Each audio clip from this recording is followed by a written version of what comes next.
silent girl who found her voice. Part 1. The Cursed Birth. In the autumn of 1847, in the small mountain village of Karahisar, Turkey, a child was born who would challenge everything the villagers believed about fate, love, and the power of silent hearts. When baby Leyla took her first breath, the midwife waited for the cry that never came. Minutes passed in terrible silence. "Why isn't she crying?" whispered Fatma, the new mother, her voice trembling with fear. The midwife Hazar Teyze, a woman who had delivered hundreds of babies, shook her head gravely. "The child, she has no voice. Her throat is formed, but the gift of speech has been withheld." The news spread through the village like wildfire. In a community where oral tradition carried the weight of centuries, where prayers were spoken aloud and songs celebrated every harvest, a child without voice was seen as cursed. Leyla's father, Hassan, a proud blacksmith, could not accept this fate. A daughter who cannot speak, cannot pray aloud, cannot sing lullabies to her future children. What use is such a daughter? His words cut through the family like a blade through iron. As Leyla grew, the isolation deepened. Other children would point and whisper when she tried to play with them. Her attempts to communicate through gestures were met with fear and superstition. "She speaks with the devil's hands," the village imam declared after watching her expressive sign language. Part 2. The Silent Years. By age 10, Leyla had become invisible in her own home. Her mother, worn down by years of shame and social pressure, could barely look at her daughter. Her father had forbidden her from coming to the forge, afraid that customers would see his cursed child and take their business elsewhere.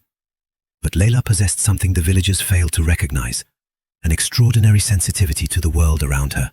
Unable to express herself through words, she had developed an almost supernatural awareness of sound, rhythm, and melody. She could feel music in the wind through the wheat fields, hear rhythms in the blacksmith's hammer strikes, sense melodies in the call to prayer that echoed across the valley. Every evening, Leyla would climb to the flat roof of their stone house and watch the sunset, her hands moving in graceful patterns as she conducted invisible orchestras. In her mind, she composed symphonies that would have moved the greatest musicians to tears, but no one could hear the music that lived in her silent heart. The village children had grown cruel over the years. They would throw stones and shout, "Dilsiz Shaitan," silent devil, when she passed. Market vendors would refuse to serve her, claiming her presence brought bad luck to their goods. Even the village cats seemed to avoid her, as if sensing the community's rejection. But Leyla's spirit, though battered, refused to break. She found solace in nature. The singing of birds became her conversation, the rustle of leaves her poetry. She taught herself to read by watching the imam's lessons from outside the mosque, memorizing letters and words until she could devour every book in the village. Part 3. The Approaching Storm. When Leyla turned 15, her father made a decision that would shatter what remained of their family. "We cannot keep feeding a mouth that brings us nothing but shame," he announced at dinner, unable to meet his daughter's eyes. "The horse trader Mustafa from the next village. He needs a servant girl, someone to clean, to work silently. He's willing to take her for 50 kurush. Fatma gasped, her hand flying to her mouth. "Hassan, she's our daughter." "She's a burden," he roared, slamming his fist on the wooden table. "Look at her. 15 years old and not one marriage proposal. No man wants a wife who cannot speak, cannot sing to her children, cannot even scream in childbirth to show she's alive." Leyla sat frozen, watching her father's lips move, understanding every crushing word. That night, she lay on her thin mattress, staring at the ceiling, feeling the weight of a lifetime of rejection pressing down on her chest. Tomorrow, she would be sold like livestock to a stranger. As dawn approached, she made a silent vow. Somehow, somewhere, she would find a place where her silence would be understood, where her voiceless heart could finally sing. Part 4. The Traveling Musician. The next morning brought an unexpected disruption to the village routine. A caravan had stopped in the main square. Not the usual merchants with their carpets and spices, but something far more exotic. Word spread quickly. Traveling entertainers had arrived, including a famous musician from Istanbul. His name was Kerem, and he was unlike anyone the villagers had ever seen. Tall and graceful, with intelligent dark eyes and hands that seemed to caress music from the very air. He carried instruments the villagers couldn't name. His reputation had preceded him. They said he could make even stones weep with his melodies. As the villagers gathered in the square, Leyla's father prepared to finalize her sale to Mustafa. But curiosity got the better of the horse trader. "Let's watch the entertainment first," he suggested. "The girl will still be here after." Reluctantly, the family joined the crowd. Leyla stood at the back, hidden behind the taller adults, her heart racing with a mixture of dread for her fate and inexplicable anticipation for the music to come. Karam began with a traditional song, his voice rising and falling like wind through mountain passes. The moment of recognition. As Karam's performance continued, something extraordinary began to happen. Leyla, standing motionless in the crowd, began to sway almost imperceptibly to the rhythm. Her hands, hanging at her sides, started making tiny, graceful movements, conducting the music she couldn't participate in vocally. Karam's trained eye caught this subtle dance. He had performed for sultans and shepherds, but he had never seen anyone respond to music with such pure, unconscious expression. This girl, this silent girl at the back of the crowd, was not just hearing his music. She was feeling it, understanding it, completing it with her very being. As his song reached its crescendo, Karam made an unprecedented decision. He stopped mid-phrase, the sudden silence causing a confused murmur through the crowd. "You," he said, pointing directly at Leyla, "the girl in the blue headscarf, come forward." The crowd parted like the Red Sea, hundreds of eyes turning to stare at the village's cursed daughter. Leyla's face burned with shame and terror. Her father's hand gripped her arm like a vice. "She cannot speak," Hassan called out, his voice defensive and angry. "She's just a mute girl, nothing more." But Kerem was already walking toward them, his instrument still in his hands. "Cannot speak?" he repeated, his voice carrying a note of wonder. "Sir, your daughter speaks a language older than words. She speaks the language of music itself." Part 6. The Revelation. Standing before Leyla, Kerem knelt to meet her eyes. The villagers watched in stunned silence as this famous musician treated their outcast with a respect none of them had ever shown her.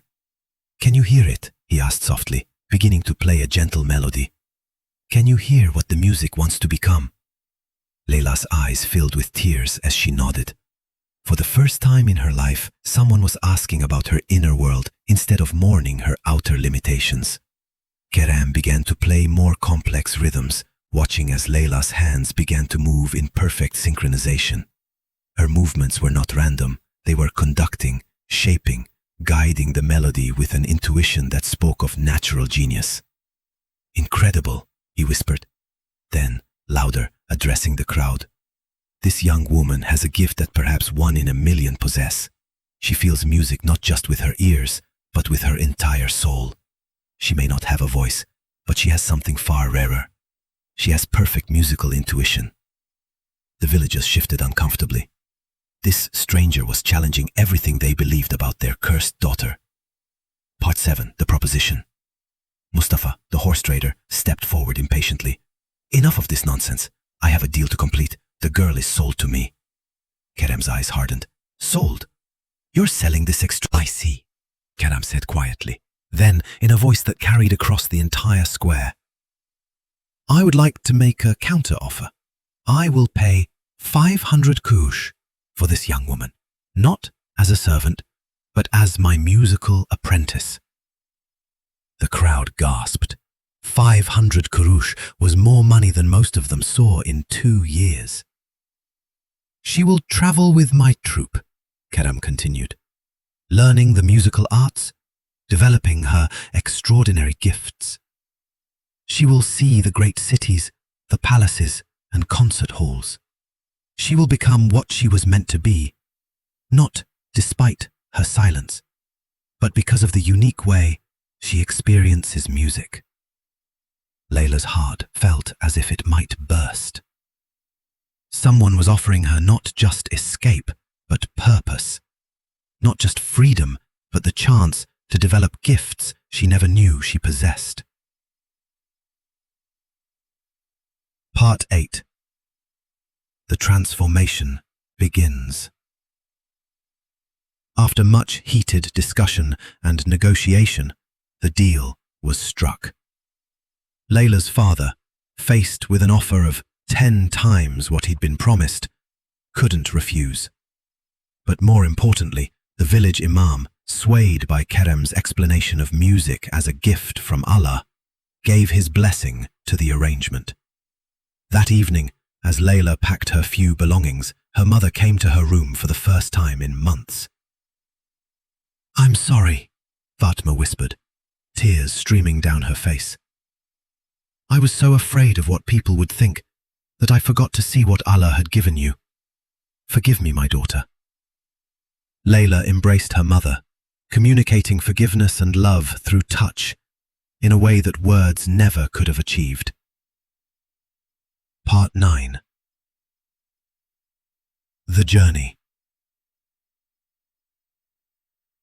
The next morning, as the caravan prepared to leave, Leyla climbed into the wagon beside Kerem. The villagers gathered to watch, their expressions ranging from confusion to wonder to barely disguised envy. As they traveled, Kerem began Leyla's musical education. He taught her about rhythm and melody, harmony and discord. But more importantly, he taught her that her silence was not a disability. It was a different way of experiencing the world, one that allowed her to hear subtleties that speaking people often missed. "Music," he explained as they camped under the stars, "is not about the sounds we make. It's about the spaces between the sounds, the silence that gives meaning to the notes. You, Leyla, understand silence better than anyone I've ever met." Part 10. The discovery. Weeks into their journey, something miraculous happened. Part 11. The triumph. A year later, Leyla performed before the Sultan himself in the Grand Palace of Istanbul. Dressed in silk robes, her hair adorned with jewels, she conducted an orchestra while creating haunting vocal melodies that seemed to come from another world. The audience was mesmerized by this young woman who spoke through music more eloquently than most people spoke through words. She had become exactly what Kerem had seen in her that first day, not a broken girl in need of fixing, but a unique artist whose difference was her strength. Part 12. The return. 5 years after leaving her village, Leyla returned, not as the ashamed outcast who had been sold, but as a celebrated musician traveling with the royal court. The villagers who had once thrown stones at her now lined the streets to catch a glimpse of their famous daughter. At the celebration feast in her honor, Leyla stood before the assembled crowd. Though she still could not speak, her music told the story of a girl who had learned that true value comes not from conforming to others' expectations, but from embracing the unique gifts Allah gives to each soul. Her father, now gray-haired and humbled, approached her after the performance. "Can you ever forgive a foolish old man?" he asked, his voice breaking. Leyla smiled and began to hum a gentle lullaby, the same one her mother had hummed to her as a baby, now transformed and returned as a gift of love and forgiveness. Epilogue. The legacy. Leyla's story spread throughout the Ottoman Empire, inspiring countless families to look at their different children with new eyes. She established a school for children with various challenges, teaching them that every person has a unique song to offer the world. She never married in the traditional sense, but she found a love deeper than romance, the love of sharing music with those who had been told they had nothing to offer. Her silent lips had given voice to the voiceless. Her wordless songs had spoken volumes about the power of accepting and celebrating our differences. And in the village of Karahisar, where her story began, parents now tell their children about the girl who couldn't speak, but whose music changed the world, reminding them that sometimes our greatest gifts come disguised as our greatest challenges. The traveling musician Kerem had been right. Leyla had spoken a language older than words. She had spoken the language of the heart, and the entire world had listened.